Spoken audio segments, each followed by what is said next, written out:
Imaginez un futur où chaque parcelle de terre agricole au Burkina Faso est entre les mains des citoyens locaux.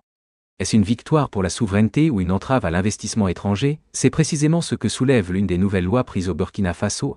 Alors, pour en savoir plus sur ces lois, abonnez-vous et on se retrouve juste après. Cette nouvelle loi qui interdit désormais aux étrangers d'acquérir des terres agricoles où désormais seuls les citoyens burkinabés, ainsi que les Maliens et Nigériens, sont autorisés à posséder des terres sur le territoire. Cette mesure vise à renforcer la souveraineté nationale et à prévenir une appropriation massive des terres par des entités étrangères. Le ministre de l'Économie et des Finances, Dr Aboubacar Nakanabou, a déclaré que cette loi s'inscrit dans une stratégie de réorganisation agraire et foncière, permettant à l'État d'affirmer son leadership en matière de gestion du foncier. Dans son engagement à améliorer la gestion du foncier, un texte important a été adopté aujourd'hui en Conseil des ministres. Il s'agit d'un projet de loi portant réorganisation agraire et foncière.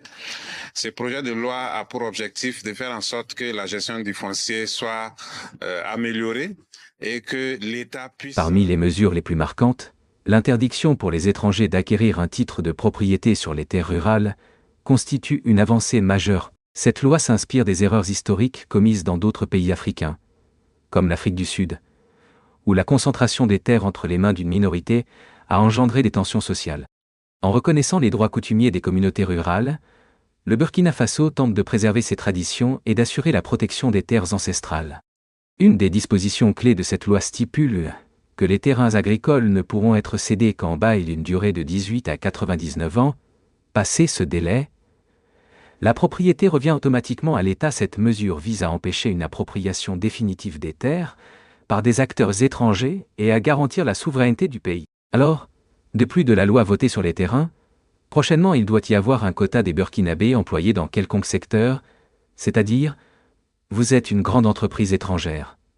Vous venez au Burkina Faso pour acheter les terres, et pour opérer il faudra un quota limité des Burkinabés qui doivent être employés par vous, et n'importe où dans chaque secteur de votre entreprise.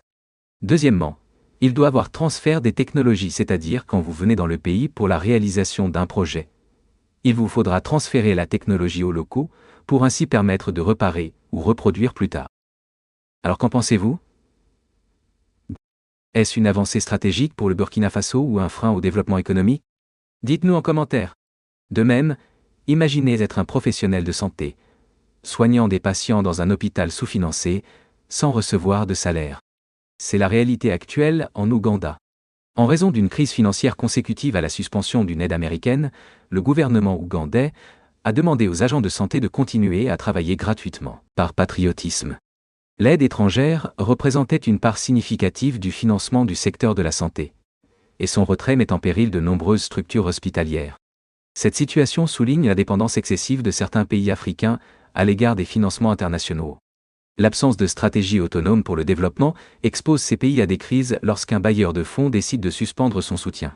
Thomas Sankara avait déjà mis en garde contre cette mendicité institutionnelle qui fragilise les nations africaines. L'exemple de l'Allemagne et d'autres pays européens ayant su se redresser après la Seconde Guerre mondiale grâce à une aide temporaire montre qu'il est possible de transformer une assistance financière en levier de développement durable. Cette crise pose la question de l'indépendance économique et de la gestion des ressources internes. L'Ouganda devra trouver des solutions alternatives pour financer son système de santé sans dépendre uniquement des aides extérieures. Pensez-vous que les pays africains devraient réduire leur dépendance aux aides étrangères? Votre avis nous intéresse. Entre protection du foncier au Burkina Faso et crise de financement en Ouganda, ces situations illustrent les défis majeurs auxquels font face les pays africains. L'autonomie économique et la maîtrise des ressources locales apparaissent comme des enjeux cruciaux pour garantir un développement durable et souverain. Si vous avez trouvé cette vidéo intéressante, partagez-la et abonnez-vous pour ne rien manquer de l'actualité africaine. À très bientôt.